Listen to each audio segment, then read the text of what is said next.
Hello, I'm James Cridland, the radio futurologist, and every week or so I write a newsletter all about the future of radio and international radio trends, and this is it for February the 7th, 2025. Radio in the car and bad software. I bought a new car last week. It's a little electric MG car. It's one of the cheapest you can buy in Australia, and it's a zippy little thing. It whisks me around to school pickups and unnervingly gym appointments, which are apparently a thing these days, and it has a radio inside it, of course. But it has DAB installed, and it also has FM, but no AM band at all.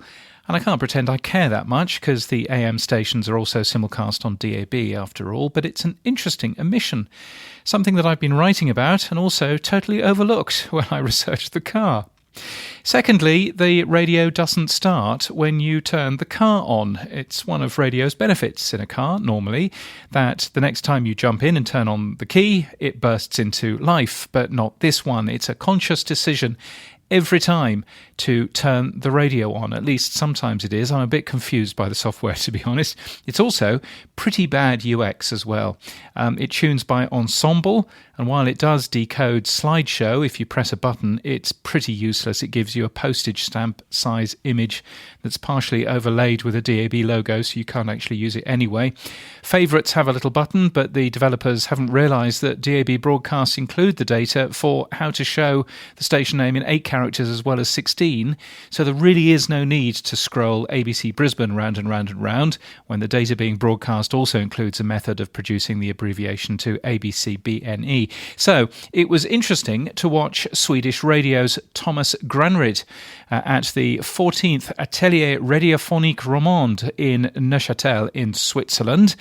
He was talking about the Connected Car Playbook, an EBU initiative to help make car radios better.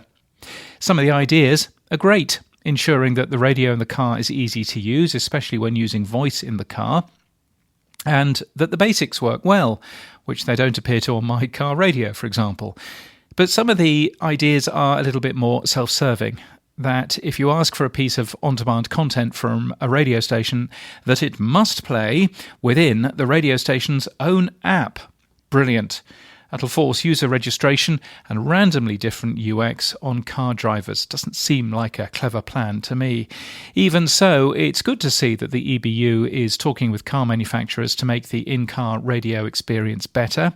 I just hope that they're not just talking to Volvo, Renault and Volkswagen, but are also talking to companies outside Europe, like Toyota, BYD, Polestar and SAIC, the company that makes my MG.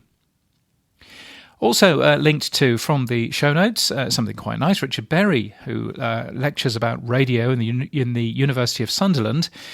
During a break during his lecture, he puts a radio station on, and there's a nice link of the guy on Radio X giving all of his students a shout-out, so that's quite fun.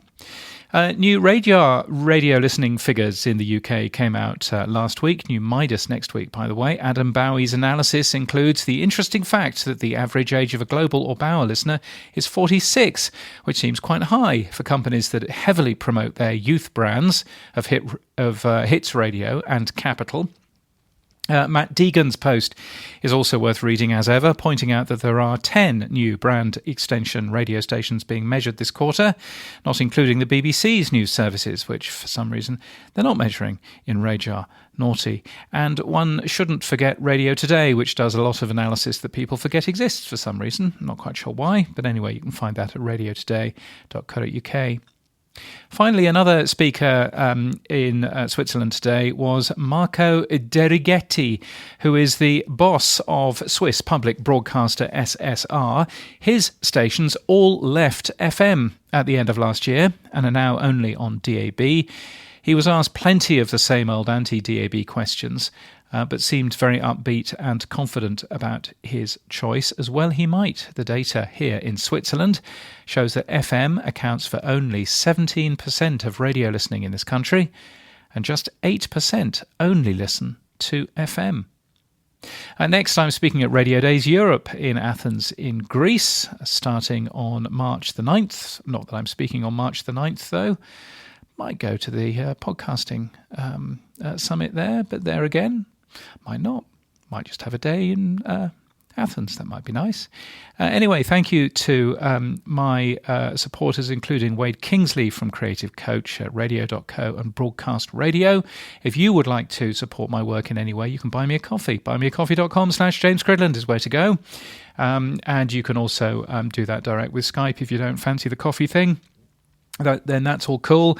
You can look me up on Blue Sky and on Mastodon, and my website has more details about who I am, what I do, and if I can help you.